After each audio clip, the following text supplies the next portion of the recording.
욥기서 30장 1절로 봉독하겠습니다.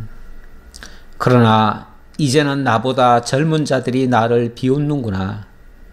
그들의 아비들은 내가 보기에 내 양떼를 지키는 개 중에도 둘만하지 못한 자들이니라. 그들의 기력이 세잔하였으니 그들의 손에 힘이 내게 무슨 소용이 있으랴. 그들은 곧 궁핍과 기근으로 인하여 파리하며 캄캄하고 메마른 땅에서 마른 흙을 씹으며 떨기나무 가운데서 짠 나무를 꺾으며 뱃살이 뿌리로 먹을거리를 삼느니라. 아멘. 우선 4절까지 봉독해 드렸습니다.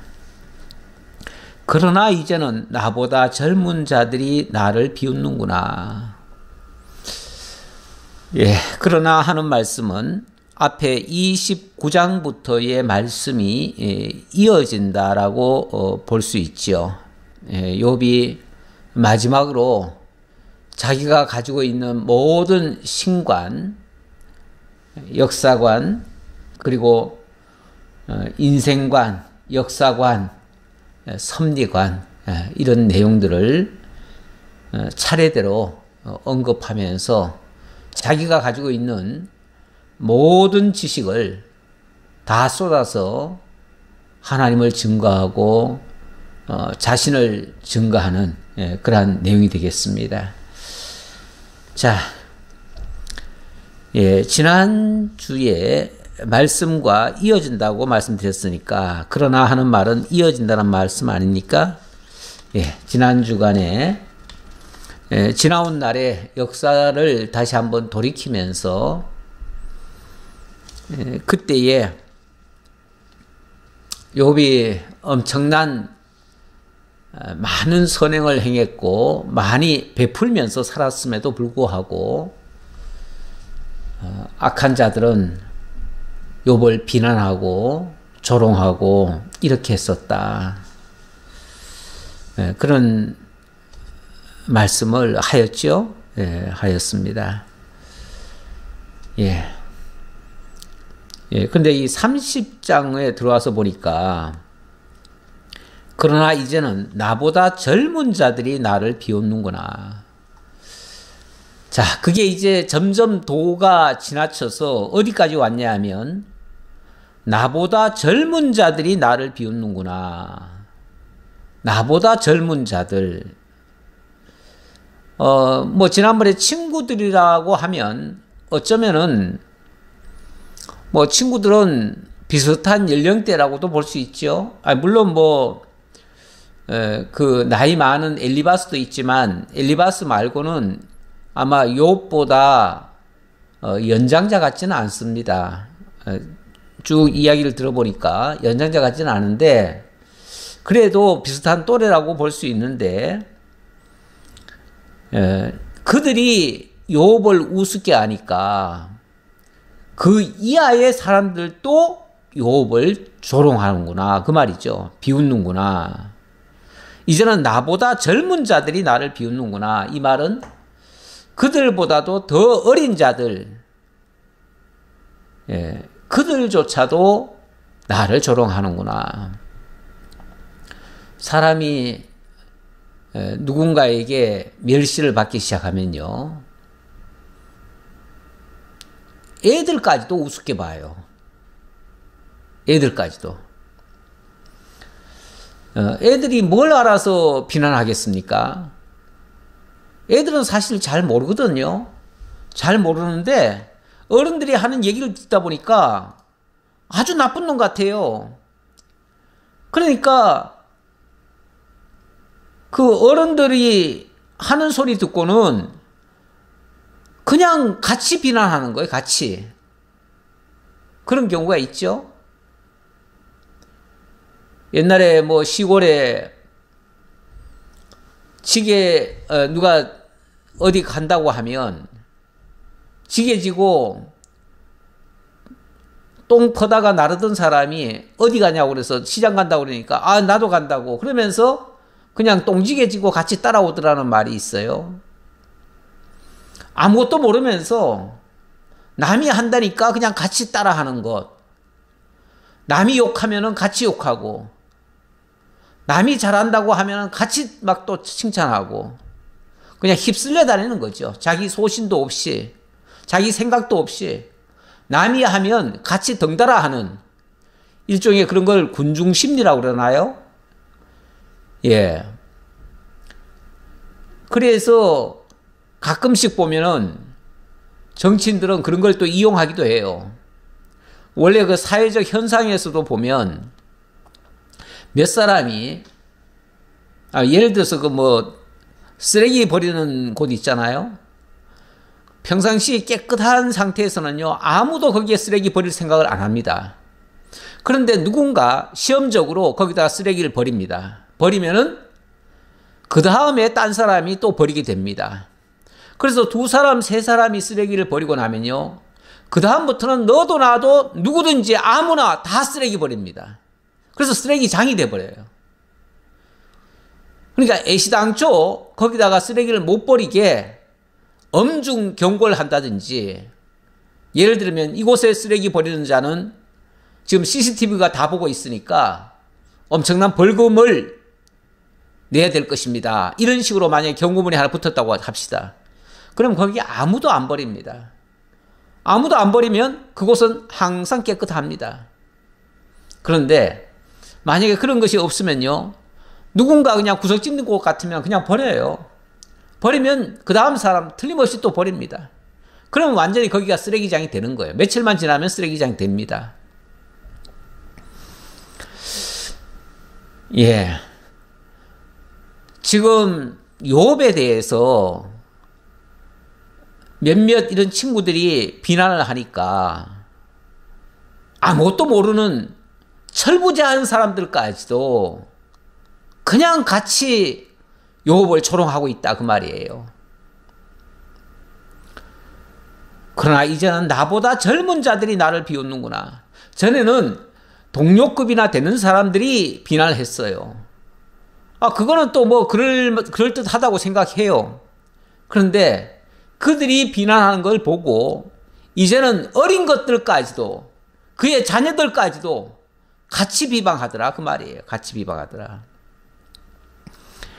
그들의 아비들은 내가 보기에 내 양떼를 지키는 개 중에도 둘만하지 못한 자들이니라. 그런데 그렇게 비난하는 사람들 가만히 한번 냉철하게 도대체 이런 사람은 어떤 사람들인가 하고 조사해보면요, 별로 잘난 사람들은 아니에요.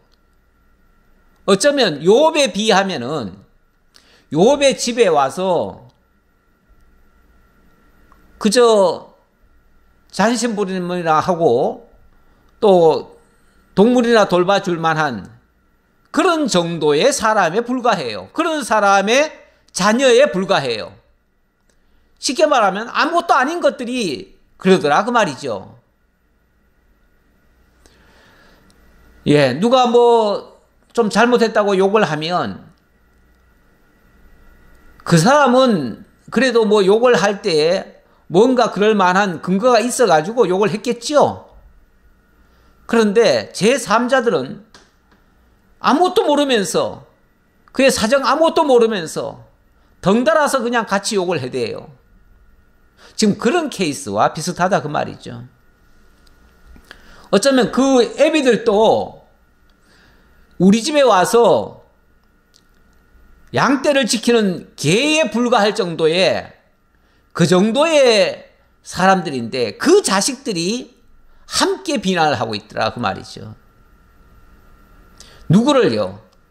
진짜 비난받을 만한 죄가 있고 굉장히 잘못하고 있는 사람을 그렇게 비난하면 그건 또 괜찮아요. 그럴 수도 있어요. 하지만 욥이 무슨 비난을 받을 거리가 있습니까? 무슨 잘못이 있습니까? 아무런 잘못이 없는 사람을 그냥 추정해가지고 몇몇 친구들이 잘못됐다고 욕을 하니까 그걸 보는 사람들이, 구경꾼들이 같이 욕을 하고 있어요? 어린 반푼어치도 없는 행동들을 하고 있는 것이죠. 그들의 기력이 세잔하였으니 그들의 손의 힘이 내게 무슨 소용이 있으랴. 하지만 뭐 그거 솔직히 그냥 무시하면 그만이에요. 무시하면 그만인데 어쨌든 그 비난을 받는 사람의 입장에서는 엄청 고통스럽기는 하지요. 그것을 견뎌내기라고 하는 것은 너무너무 어려운 거죠. 그러니까 남이 비난할 때 옆에서 함께 비난하면요, 원래 더 힘든 거예요. 더 힘들어요. 거기다가 비난 안 하는 척 하면서 옆에 와서 돕는 척 하면서 또 공경에 빠뜨리는 사람도 있기는 있지요. 그래서 옛말에 때리는 누구보다 말리는 시누이가 더 밉다, 뭐 그런 표현도 있었죠. 예, 말리는 척 하면서 같이 합세해서 곤란하게 만들고 힘들게 만드니까. 예. 뭘 잘 모르면은 차라리 가만히 있는 게 제일 도와주는 겁니다. 괜히 위한답시고 뭘 하면요, 어설프게 돕는다고 하면 더 힘드는 거예요. 사람 더 골탕 먹이는 거예요. 예. 그들은 곧 궁핍과 기근으로 인하여 파리하며 캄캄하고 메마른 땅에서 마른 흙을 씹으며 떨기나무 가운데에서 짠나무를 꺾으며 뱃살이 뿌리로 먹을 것을 삼느니라. 한마디로 형편없는 사람들이다, 그런 얘기예요. 그런 거 먹고 살 사람들, 뭐 제대로 자기 하나 앞가름도 못하는 사람들, 자기 건사도 못하는 사람들, 그런 사람들이 욕 같은 사람을 갖다가 비난을 하고 조롱을 해요. 세상에 그런 일이 참 많죠. 지금 선거철이다 보니까 정치가들 이야기가 많이 나오는데 우리가 여차하면 실수할 수가 있습니다. 정말 그 사람에 대해서 제대로 알지도 못하면서 마치 무슨 뭐 천하의 죽일 놈인 것처럼, 영원히 매장시켜야 될 사람인 것처럼, 영원히 죽여 없애버려야 될 사람인 것처럼 이렇게 비난하고, 남들이 그렇게 얘기할 때, 정적들끼리 서로를 비방할 때 어느 한편이 돼가지고 또 그 사람을 제대로 알아보지도 않고 막 비난하는 경우가 있습니다. 지나놓고 보면 우리가 얼마나 거짓되고 헛된 정보에 속아가지고 애매한 사람을 골탕 먹이고 악의 편에 서가지고 내가 그들과 함께 선량한 사람을 속이고 죽이고 힘들게 만들었던 그런 장본이었는가가 드러날 수도 있습니다. 그래서 우리가 함부로 남을 판단하고 정죄하는 일 굉장히 조심해야 됩니다. 어떤 사람을 향해서 막 비난하는 거, 그게 맞는 얘기일 가능성이 많지 않아요. 왜냐하면 정적들이 그렇게 만들어 놓은 이야기일 수도 있거든요. 그런데 그 거짓 정보에 우리가 같이 쏘아가지고 같이 합세를 해버리면 그 악의 편에 우리가 서는 겁니다. 그래서 함부로 판단할 게 아니라 좀 냉철하게 무슨 일이 있다면 왜 그런 일이 있는지 좀 냉철하게 한번 확인해 보고요. 전후 맥락도 살펴보고요. 또 이쪽 저쪽 얘기도 다 들어보고요. 그런 다음에 최종적으로 판단을 하고 그 다음에 얘기를 하면 좋겠어요. 그렇더라도 함부로 사람을 정죄하듯이 얘기하지 말고요. 좌우간 우리가 말도 조심해야 됩니다. 특히 우리는 신앙인들 아닙니까? 하나님을 믿는 사람들 아닙니까? 하나님이 하신다는 것, 하나님이 하지 않는 일이 어디 있겠습니까? 세상 만사 하나님이 다 섭리해 가시는 거예요. 역사도 하나님이 섭리해 가시는 거예요.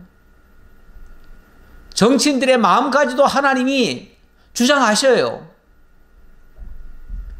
그렇기 때문에 우리가 함부로 우리 입을 벌려서 그들을 정죄하는 것 굉장히 조심할 일이다 그 말이죠. 물론 옳고 그름을 분별하기 위해서 내가 잘 확인하는 건 필요합니다. 그래서 많은 정보를 될 수 있는 대로 좀 객관적인 시각으로 살필 필요는 있습니다. 그래서 정확한 경위를 내가 확인하고 정말 누구 말이 맞는지, 왜냐하면 이 정치 때가 되면요, 선거 기간이 되면요, 온갖 낭설이 다 돌거든요. 그래서 함부로 다 하지 말고요, 그 사람이 지금까지 살아온 모든 이력을 한번 살펴볼 필요가 있습니다. 그리고 누가 엄청난 얘기가 나왔으면은 그 얘기 이면에 또 어떤 사람의 입에서 나온 말인지 그런 것도 좀 살펴보고요. 좌우간 객관적인 증거가 있는 확실한 것만 가지고 우리가 얘기를 해야지, 그렇지 않고 함부로 이야기하다가는 우리도 엄청난 죄악 속에 빠져들어갈 수가 있다. 예수를 십자가에 못 박아 죽이라고 하는데 가표를 던지고 함께 목소리 높인 죄와 똑같은 죄를 지을 수도 있다. 그렇게 생각이 듭니다. 오늘 30장의 내용은요, 욥이 정말 이런 애매한 고난을 계속 받고 있고, 뭐 하나님께로부터 받는 것은 둘째 치고요, 사람들로부터도 온갖 조롱을 다 받고 비난을 다 받고 이렇게 하는데, 결론적으로 말하면 이것도 하나님의 섭리라는 겁니다.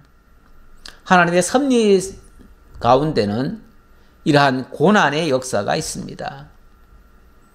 그래서 욥의 고난을 이야기하면서 하나님의 섭리를 생각해 보는 시간을 좀 가져보려고 합니다. 그래서 섭리란 무엇인가를 한번 제가 좀 찾아봤어요. 찾아봤더니 라틴어 프로 비데오에서 나온 말이라고 그래요. 프로란 말은 뭐 어떤 예지 같은 그런 얘기고요. 비데오라고 하는 거는 원래 이제 우리가 뭘 보여준다는 그런 의미잖아요. 그러니까 어떤 계획이나 미리 알게 되는 것, 이런 것들인데, 이걸 우리 국어사전에서는 이렇게 얘기하더라고요. 자연계를 지배하고 있는 어떤 원리와 법칙을 이야기하는 거다. 이게 섭리다. 종교학에서는 신적 존재의 피조물에 대한 계획과 의도를 말한다. 신적 존재가 하는 일이니까 사실은 우리가 정확히는 알 수가 없습니다. 하지만 이 지어진 모든 하나님의 피조물에 대한 그 신의 계획과 어떤 의도가 있다는 거죠. 그리고 하나님이 그것을 다스려 간다는 얘기죠. 그래서 우리 기독교 신학에서는 세상과 우주 만물을 다스리는 하나님의 뜻이다, 그게 섭리다, 이렇게 얘기를 합니다. 우리 성경적인 근거를 좀 찾아보니까 시편 33편 11절에 이렇게 돼 있네요. 여호와의 계획은 영원히 서고 그의 생각은 대대에 이르리로다. 하나님의 계획, 이 세상 만사를 지으시고 그것들을 통해서 이루시고자 하는 하나님의 뜻, 하나님의 계획이죠. 그리고 그 생각 속에서 하나님의 의도에서 나온 것들인데, 그렇게 된 것은 반드시 그 뜻대로 이루어진다 그 말이죠. 이 일을 하시기 위해서 그는 15절입니다. 그는 그들 모두의 마음을 지으시며 그들이 하는 일을 굽어 살피시는 이로다. 하나님이 각 사람의 마음을 움직여서 그 사람들의 마음을 통해서 세상 어떤 역사를 이루어 가도록 만든다는 거죠. 만들고 그걸 통해서 하나님이 당신의 계획과 뜻을 펼쳐 가신다. 뭐 이런 뜻이에요. 이런 의미가 그 섭리라는 의미에 담겨 있다. 오늘 요업에게 주시는 그 고난은 바로 이런 섭리적인 측면이 있다라고, 하나님의 섭리적인 측면이 있다라고 말씀을 드리면서, 하나님의 섭리 속에 쉽게 말하면 선하게 쓰이는 자가 있고 악하게 쓰이는 자가 있어요. 욥은 그 하나님의 섭리, 분명히 하나님의 섭리 속에서 지금 드려지는 일들이죠. 그런데 그 일들이 욥의 입장에서는 굉장히 고통스럽습니다. 고통스러운데 그것이 나중에 하나님의 영광을 드러내는, 그리고 궁극적으로는 욥에게 엄청난 하나님의 은혜와 사랑이 주어지는 그런 결과가 될 겁니다. 그러나 그 과정에 많은 악한 자들이 동반이 되어지고요. 그 악한 자들에 의해서 욥은 고통을 받습니다. 그런데 그 악한 자들이 욥을 그렇게 공경에 빠뜨리고 자기들이 마치 승리한 것처럼 오만방자하게 행동을 하고 생각을 하지만은 결과적으로는 그들은 다 욥 앞에 무릎을 꿇어야 됩니다. 그리고 욥이 옳았다고 하는 증거가 최종적으로 나올 것입니다. 그게 하나님이 당신의 영광을 드러내시는 그러한 섭리예요. 이러한 욥에 대한 하나님의 섭리가 궁극적으로 우리 주 예수 그리스도, 의로우신 예수 그리스도가 사람들에게 오해받고 멸시 전대받고 온갖 조롱을 다 당하지만 마침내 그들 위에 승리하시고, 그 예수를 조롱하고 비난하던 그들은 다 그리스도의 무릎 앞에, 그리스도 앞에 다 엎드리게 되는 그런 결과가 되어질 것이라고 하는 그런 예언적인 말씀이 되기도 해요. 자, 그래서 오늘 욥의 고난을 이야기하고 있지만, 욥의 고난을 진술하고 있지만, 결과적으로는 이것이 그냥 욥이 당하는 고난이 아니라 하나님의 섭리에 의한 것이고, 그것은 궁극적으로 욥을 하나님께서 일으키셔서 모든 무릎을 그 앞에 꿇리게 하시려는 하나님의 깊은 섭리의 의도가 있다. 자, 그렇게 설명이 되어지겠습니다. 그러다 보니 과정적으로는 욥이 고난을 받는 장면이 소개가 되지요. 예. 제가 이 말씀을 준비하면서 제일 많이 생각난 것이 우리 주 예수 그리스도의 고난입니다. 우리 주 예수 그리스도에 대해서 성경은 미리 예언한 장면이 있습니다. 이사야 53장에 보면 그리스도에 대해서 이렇게 소개를 하고 있습니다. 그는 주 앞에서 자라나기를 연한 순 같고 마른 땅에서 나온 뿌리 같아서 고운 모양도 없고 풍채도 없은즉 우리가 보기에 흠모할 만한 아름다운 것이 없도다. 그는 멸시를 받아 사람들에게 버림받았으며 강고를 많이 겪었으며 질고를 아는 자라. 마치 사람들이 그에게서 얼굴을 가리는 것 같이 멸시를 당하였고 우리도 그를 귀히 여기지 아니하였도다. 예수 그리스도께서 이 땅에 오실 때의 광경을 미리 700년 전에 이사야를 통해서 예고해 준 말씀인데요. 당신의 백성들을 구원하러 당신의 독생자 예수를 보내시지만 그는 이 땅에 오자마자 사람들에게 멸시천대를 받고 많은 조롱을 당하고 사람 어느 누구로부터도 존귀함을 받지 못하게 될 것이다. 이런 예언의 말씀이죠.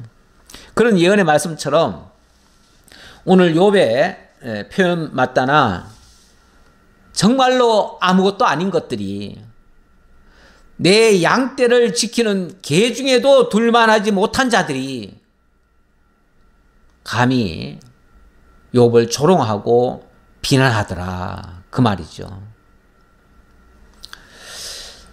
예.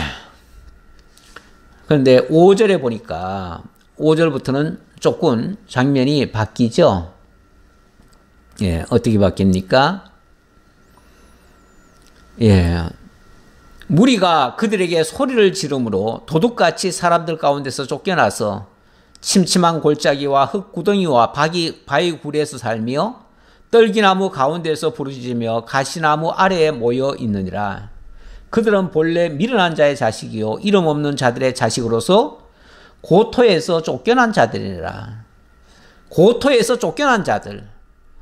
예. 뭐 특정인을 두고 하는 말이 아니라 온 인류가 어찌 보면 하나님이 처음 지으신 에덴 동산에서 쫓겨난 자들 아닙니까? 그들이 다 저주 아래 빠진 자들 아닙니까? 다 영원히 멸망할 자들 아닙니까? 다 죄악 덩어리들 아닙니까? 그런 자들이 의로운 욥을 비난을 해요? 욥을 죽이려 했던 사람들, 욥을 조롱하고 비난했던 사람들 다 가인의 후예들이고 악인의 후예들이에요. 아담의 자손으로서 다 죄악을 잔뜩 쥐고 있는 사람들이에요.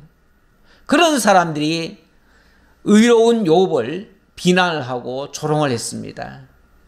마찬가지로 죄와 사망 가운데 종로를 타던 자들이 우리 주 예수 그리스도를 조롱하고 비난하고 십자가에 못 박아 죽이는 이런 일들을 하는 겁니다.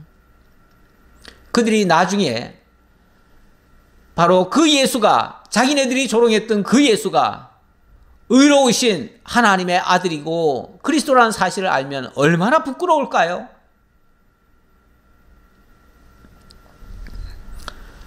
우리가 비난했던 어떤 사람들이 나중에 그렇지 않다는 것을 알면 우리가 얼마나 부끄럽겠어요?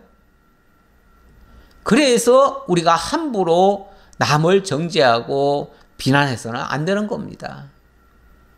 솔직히 우리가 잘 모르잖아요. 우리에게 그래서 하나님이 축복권은 주시면서도요, 저주권은 안 주셨습니다. 우리는 어디를 가든지 누구를 만나든지 모든 사람을 향해서 축복하라는 말씀은 들었어요. 그런데 함부로 정죄하거나 저주하지는 말라고 합니다. 만약에 저주를 하면 너의 저주가 그에게 적합하지 않으면 그 저주는 내게로 돌아와서 너를 멸망시킬 것이다. 이렇게도 얘기를 하지요. 무서운 말씀입니다. 우리가 남을 정죄하면 사실 그 정죄는요, 내게 돌아올 확률이 높아요. 내가 남을 저주하면 그 저주가 내게로 돌아올 확률이 높아요. 그렇기 때문에 함부로 저주는 해서는 안 된다 그 말이죠. 예, 우리 주님은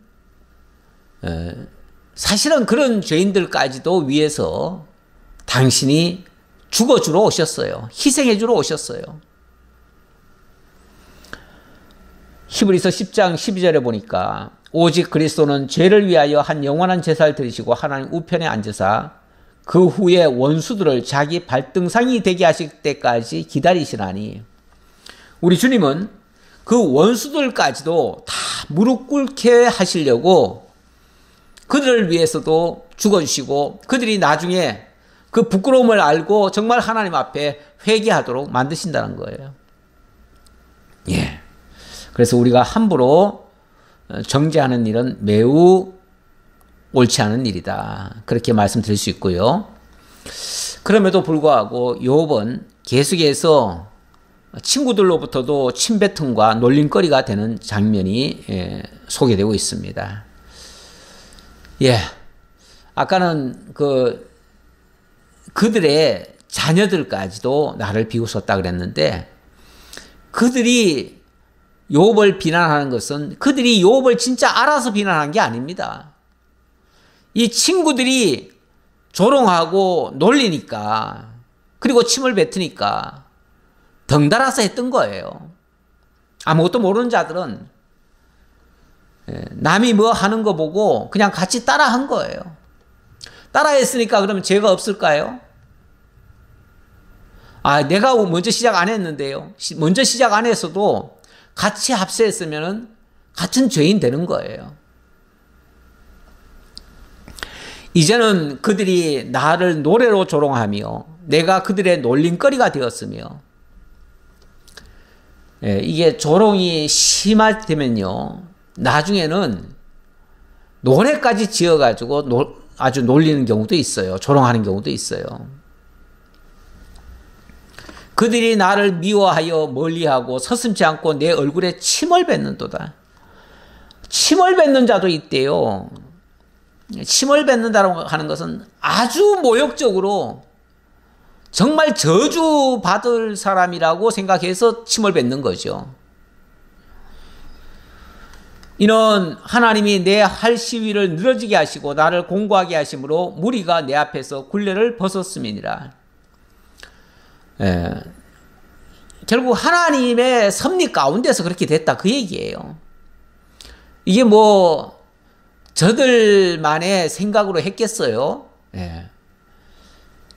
하나님이 그런 환경 가운데 놓으니까 정신 못 차리고 그냥 거기에 쏘가가지고 악한 자들의 꾀임에 빠져가지고 합세한 거죠. 그렇다고 해서 죄가 없느냐? 똑같은 죄인입니다. 마귀에게 쏘가서 마귀 종로로 타는 것도 죄예요. 그래서 우리가 그 마귀에 안 속으려면 하나님의 말씀을 가까이 해야 되고, 하나님이 인도해 가시는 하나님의 섭리를 이해를 하셔야 돼요. 그래야 하나님 품 안에서 하나님의 인도하심을 따르면서 죄의 영향에서 빠져나올 수가 있는 것이죠. 안 그러면 우리는 마귀의 종로를 타고 있는 거예요. 그러면서 자기는 열심히 한다고 하죠. 그 열심히 하면 할수록 더 큰 죄를 저지르는 거예요. 사도 바울이 예수를 모를 때 얼마나 열심을 냈습니까? 그 열심을 내는 만큼 나중에 보니까 더 부끄러웠어요. 우리가 뭘 모르고 열심 내는 거는요, 나중에 가면 더 부끄러운 일이에요. 악에게 쓰임받고 악에게 이용당하고 악의 종로로 타면요, 나는 나대로 망가지면서 나중에 악을 위해서 그렇게 한 거니까 결국은 나는 죄인 중에 괴수가 되는 거예요. 바울의 고백처럼. 그래서 무슨 일을 하는 게 급한 게 아니고요, 내가 하는 일이 옳은가 그른가를 제대로 분별하고 옳은 일에 열심을 내야겠죠. 잘못된 일에는 삼가 안 하는 것이 좋지요. 뭣도 모르고 조롱하는 자들.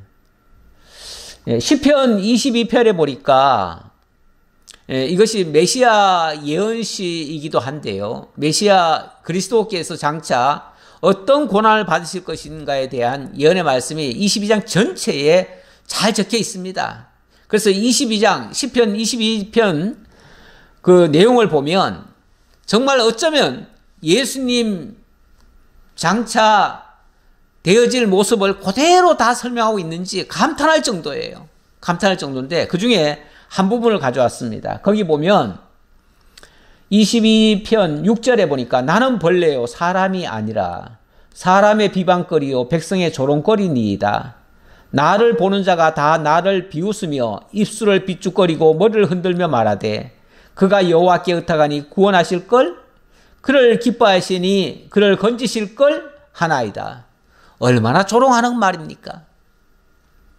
예수님이 십자가에 못 박혔을 때 십자가 아래에 있던 자들이 얼마나 조롱을 했습니까?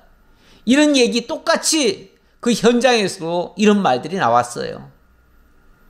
어쩌면 700년 후에 무슨 일이 되어질 것인가까지도 선지자가 다 예고했고 그 예고한 그대로 역사가 이루어졌어요.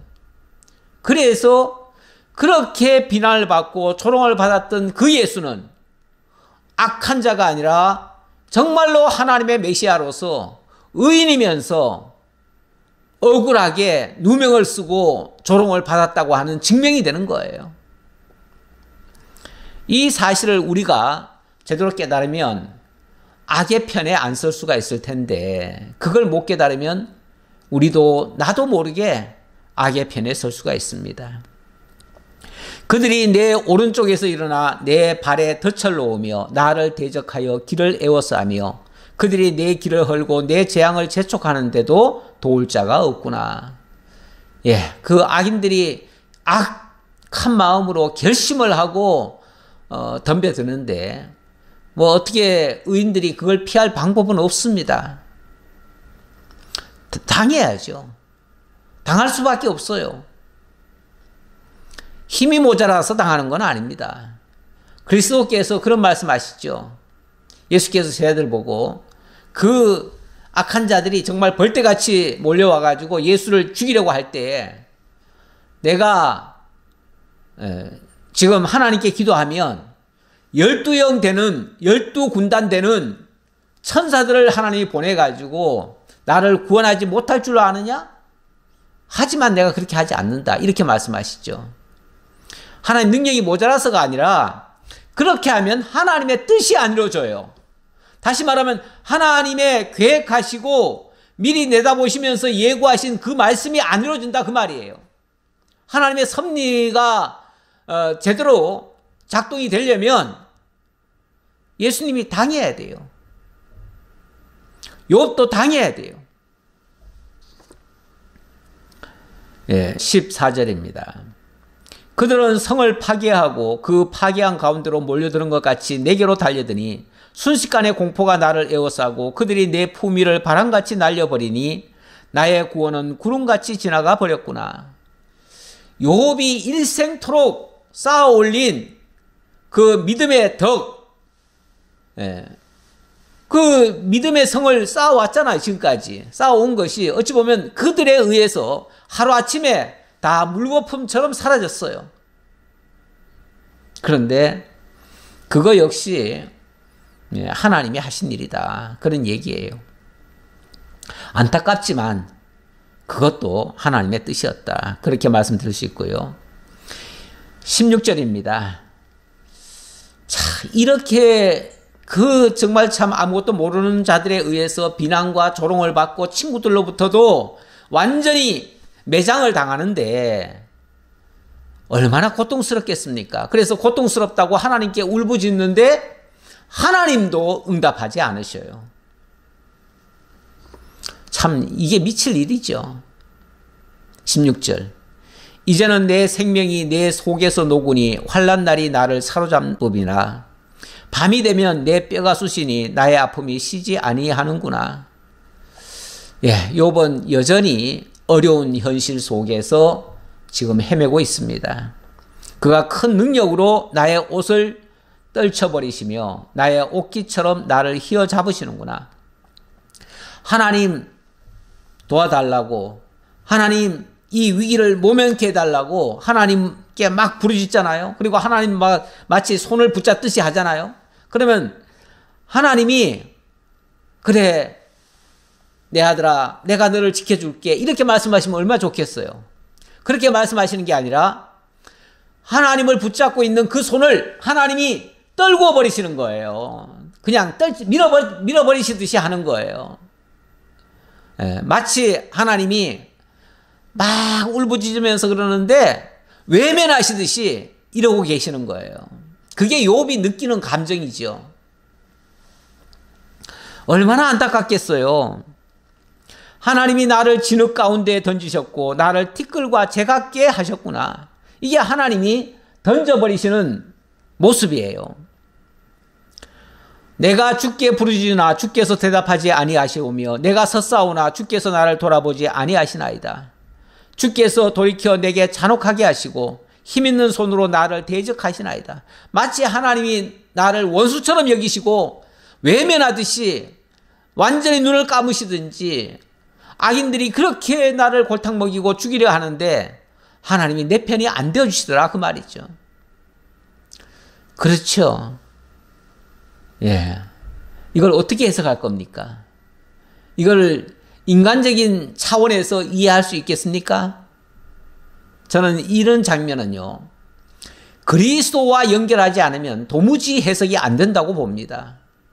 그래서 욥은 보통 인품을 가지고 있는 일반적인 사람들 가운데 위대한 사람이 아니라 어쩌면 바로 예수 그리스도의 예표적 인물이다. 그렇게 말씀드릴 수밖에 없어요.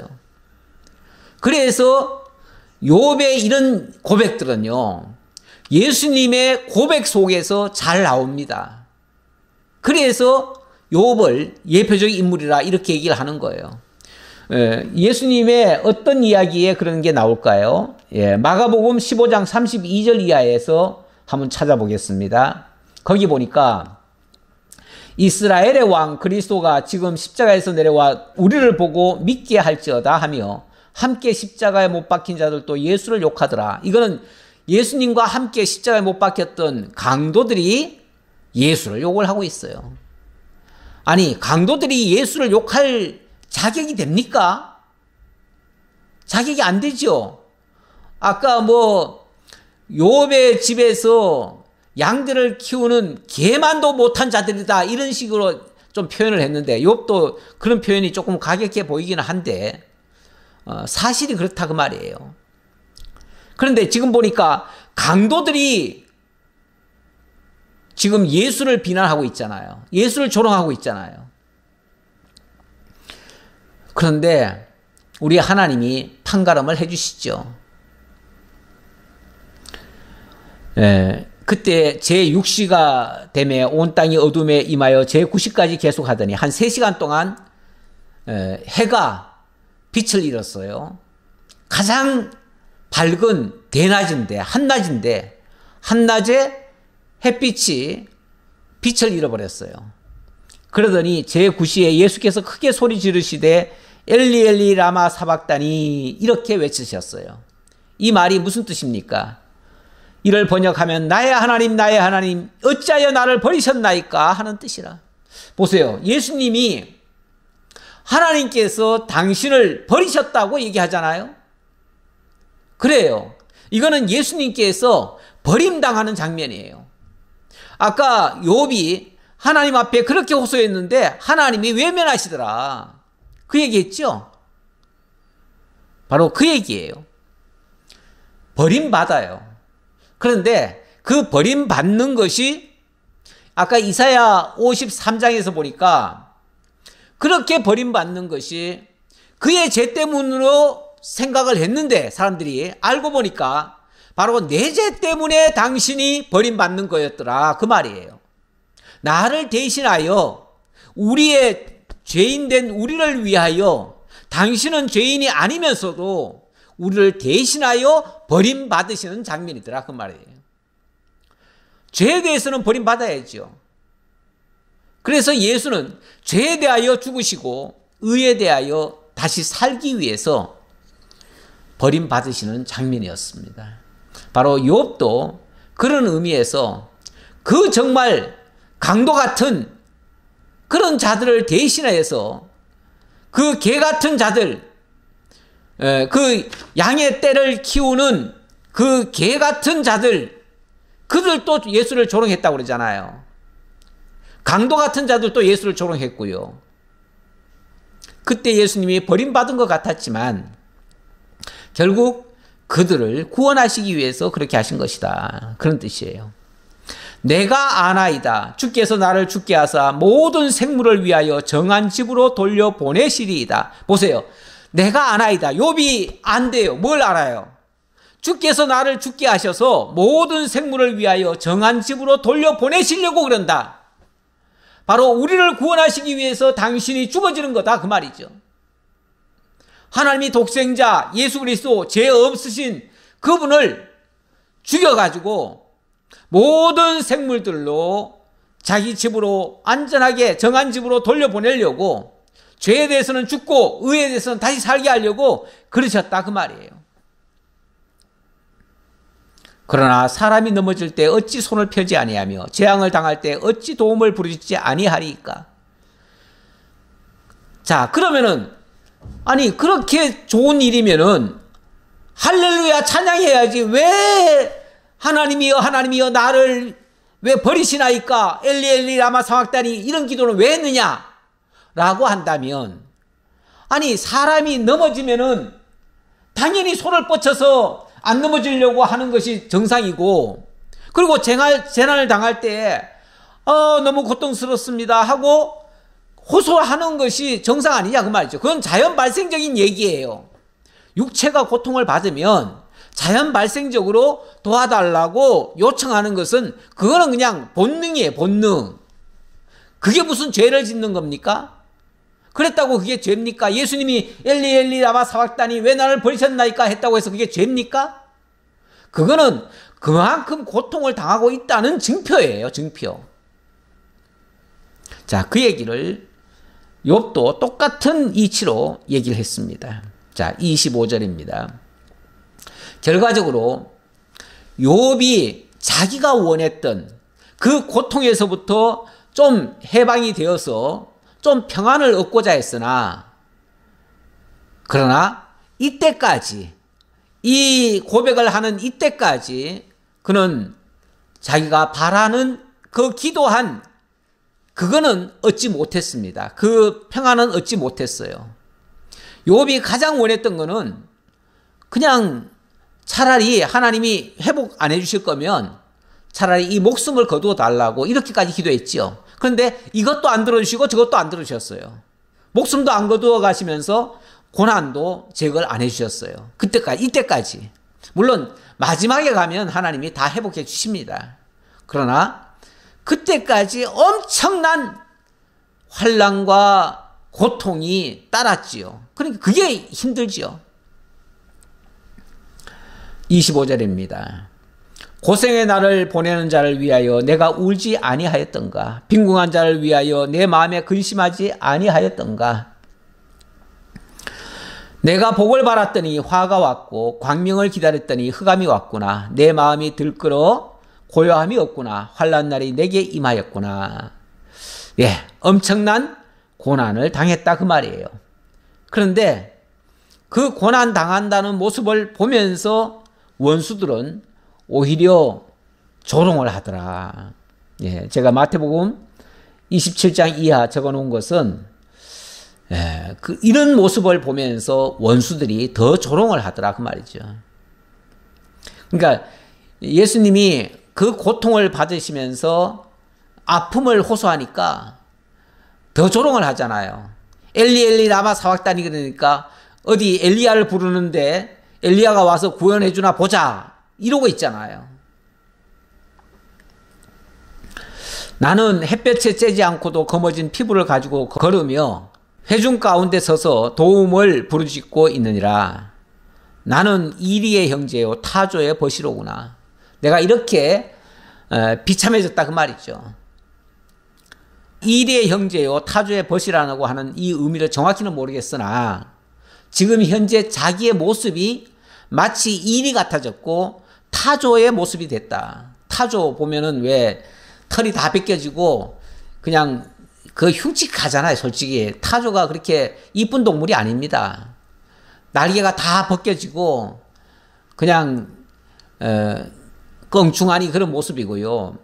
그 이리의 모습도 별로 좋아 보이지 않아요. 들판에서 굶주린 이리 모습 보세요. 그럼 뭐가 좋겠습니까? 나를 덮고 있는 피부는 검어졌고 내 뼈는 열기로 말미암아 탔구나. 이렇게 보잘것없다 그 말이죠. 내 수금은 통곡이 되었고 내 피리는 애곡이 되었구나. 그래서 자기 입에서 나오는 소리는 전부 다 마치 수금 소리 같고 피리 소리 같이 됐는데 이게 결국은 자기의 애곡하는 모습이다. 고통에서 부르짖는 모습이다 그 말이죠. 사람이 너무 힘들고 고통스러우면요 그냥 혼자 흑흑대면서 울고 있어요. 그게 남들이 얼른 들으면 무슨 저 뭐 피리부나 무슨 수금을 타나 너무 슬프게 무슨 뭘 하니까 통곡을 하는 건데 그렇게 비난하더라 그 말이죠. 이게 욥의 현재의 고통스러운 모습입니다. 그런데 이런 말을 하면서도 하나님에 대한 신뢰를 놓지는 않았습니다. 그리고 이것은 하나님의 섭리에 의해서 되어지는 일이다. 이렇게 고백을 하는 내용입니다. 이런 하나님의 섭리를 로마서 11장 29절 이하에서 보니까 제가 좀 다른 표현으로는 하나님의 은사와 부르심이다. 이렇게도 말씀드릴 수 있을 것 같아서 이 본문을 좀 가져왔습니다. 예, 하나님의 은사와 부르심에는 후회하심이 없느니라. 우리 하나님이 부르시고 은사를 주셔서 하시는 모든 일, 그게 소위 말해서 하나님의 섭리예요. 그 섭리는 후회하심이 없대요. 쉽게 말하면 잘못되지 않는다 그 말이죠. 하나님이 모든 사람을 순종하지 아니하는 가운데 가둬두심은 모든 사람에게 긍휼을 베풀려 하심이로다. 심지어 하나님이 때로는 많은 사람들이 죄악 속에 빠지게 하시는데 그런 섭리를 왜 하실까 싶지요. 그런데 그것조차도 하나님의 긍휼을 베풀려고 하시는 일이다 그 말이죠. 그래서 이렇게 하시는 그 하나님의 섭리를 우리가 쉽게 생각할 수는 없어요. 하지만 분명한 것은 여기에는 하나님의 정말 놀라운 하나님의 지혜가 담겨 있어요. 그리고 결과적으로는 하나님의 선하심이 담겨 있어요. 그래서 깊도다 하나님의 지혜와 지식의 풍성함이요 그의 판단은 헤아리지 못할 것이며 그의 길은 찾지 못할 것이로다. 그러면서 하나님의 놀라운 섭리의 역사다라고 그렇게 고백을 하는 거예요. 예, 마지막 결론의 말씀. 야고보서의 말씀을 가져왔습니다. 야고보서의 말씀을 보니까 야고보서 5장 6절의 말씀 보니까요. 너희는 의인을 정죄하고 죽였으나 그는 너희에게 대항하지 아니하였느니라. 형제들아 주의 이름으로 말한 선지자들을 고난과 오래 참음의 본으로 삼으라. 욥도 어찌 보면 주의 이름으로 말한 선지자예요. 선지자 중에 하나예요. 이런 사람이 참으로 의인이라 일컬을 만한 사람이었는데 그러나 많은 사람들에 의해서 조롱을 받고 정죄함을 당하고 정말 죽음의 하나님의 섭리 속에 죽음의 터널 속에서 지금 헤매고 있습니다. 그럼에도 불구하고 그는 하나님 앞에 대항하지 않았습니다. 그러면서 끝끝내 주의 이름으로 그 고난을 참아냈습니다. 믿음의 본이 되었다 그 말이죠. 인내의 본이 됐다 그 말이죠. 그래서 11절 보라 인내하는 자를 우리가 복되다 하나니 너희가 욥의 인내를 들었고 주께서 주신 결말을 보았거니와 주는 가장 자비하시고 긍휼히 여기시는 이시니라. 아직 결론에 도달하지는 못했습니다만은 욥 아직까지 지금 30장밖에 안 됐으니까요. 완전한 결론에는 도달하지 못했지만 궁극적으로 말하면 이게 욥을 통해서 주시는 하나님의 구원의 역사이기도 하고 그리고 마침내 이 인내를 통해서 하나님의 복에 참여케 하시는 하나님의 놀라운 섭리이기도 합니다. 우리는 욥에게서 그런 모습을 보고요. 이것이 하나님의 섭리였다는 사실을 명심함으로써 하나님의 뜻에 순복하시는 우리 모두가 되어지기를 진심으로 기원합니다. 기도하겠습니다. 감사합니다, 하나님.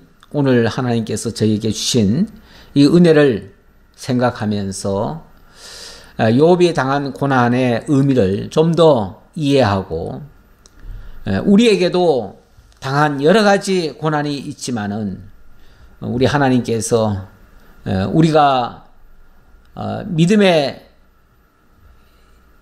이 경주에서 다름질을 하다가 힘들다고 지쳐서 쓰러지지 않게 하시고 또 인내하지 못하는 이러한 불상사가 없도록 늘 욥의 인내를 생각하고 끝까지 잘 견디고 이겨낼 수 있는 저희의 믿음을 하나님께서 더욱 굳건하게 지켜주시길 원합니다.